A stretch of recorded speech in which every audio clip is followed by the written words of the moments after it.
অনুমতি দিয়ে দেয়। বিশ্বনবীর অনুমতি ক্রমে সুমামা আবার মক্কাতে গম পাঠাতে শুরু করলো। পড়েন সুবহানাল্লাহ। ইহসান, ইহসান দিয়ে আপনি যেটা জয় করতে পারবেন, you can win the heart of your enemies. ইহসান দিয়ে আপনি আপনার শত্রুর হৃদয়কে জয় করতে পারবেন। আওয়াজ করে বলেন ঠিক কিনা?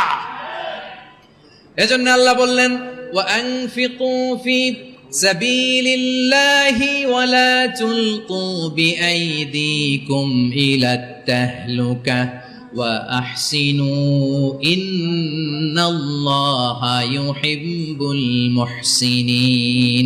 তোমরা আল্লাহর রাস্তায় দান করবে আর নিজেরা নিজেদেরকে ধ্বংসের হাতে ঠেলে দিও না। তোমরা একে অপরের প্রতি ইহসান করবে, কারণ ইহসানকারীদেরকে আল্লাহ বড্ড ভালোবাসেন। সুবহানাল্লাহ পড়েন। আবার সূরা রহমানে আল্লাহ বললেন, হাল জাযাউল ইহসানি ইল্লাল ইহসান ফাবিআইয়ি আলা, সবাই পড়েন, ফাবিআইয়ি আলাই রাব্বিকুমা তুকাযযিবান। ইহসানের প্রতিদান হিসেবে ইহসানি হয়। বিশ্বনবী সুমামার প্রতি যেমন ইহসান করেছেন, সুমামাও ঠিক তেমন ইহসান ফিরিয়ে দিয়েছে। ঠিক কিনা বলেন? ইহসান সদাচরণ।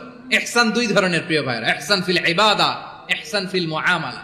ইহসান ফিল ইবাদা হচ্ছে একাগ্র অনুভবে ইবাদতে ডুব দেওয়া, এর নাম ইবাদতের ইহসান। সুবহানাল্লাহ পড়ুন। বিশ্বনবী বলেন, ইহসান মানে কি জানো নাকি? হাদিসে জিবরিলে সাইয়েদনা জিবরিল আলাইহিস সালাম বিশ্বনবীকে বললেন, আখবিরনি আনিল ইহসান। নবী আমাদেরকে বলেন ইহসান মানে কি? বিশ্বনবী বললেন, আনতা আবুদাল্লাহ কাআন্নাকা তারাহু ফাইন লাম তাকুন তারাহু ফাইন্নাহু ইয়ারাক। ইহসান মানে হলো এমন ভাবে তুমি আল্লাহর সামনে নিজেকে উজাড় করে ইবাদত করবে, তুমি ভাববে তুমি আল্লাহকে দেখতে পাচ্ছ। আর এটা যদি ভাবা তোমার জন্য কঠিন হয়ে যায়, অন্তত এতটুকু তুমি ভাববা যে আল্লাহ তোমাকে দেখতে পাচ্ছেন। ঠিক কিনা বলেন? ইহসান দুই ধরনের। আওয়াজ করে বলতে হবে, কয় ধরনের? সবাই বলুন আওয়াজ করে, কয় ধরনের? একটা হচ্ছে ইহসান ফিল ইবাদা, ইবাদতে ইহসান। ইবাদতে ইহসান কি? একাগ্র অনুভব দিয়ে ইবাদত করা, মন প্রাণ দিয়ে ইবাদত করা। আর মুআমালাতে ইহসান কি?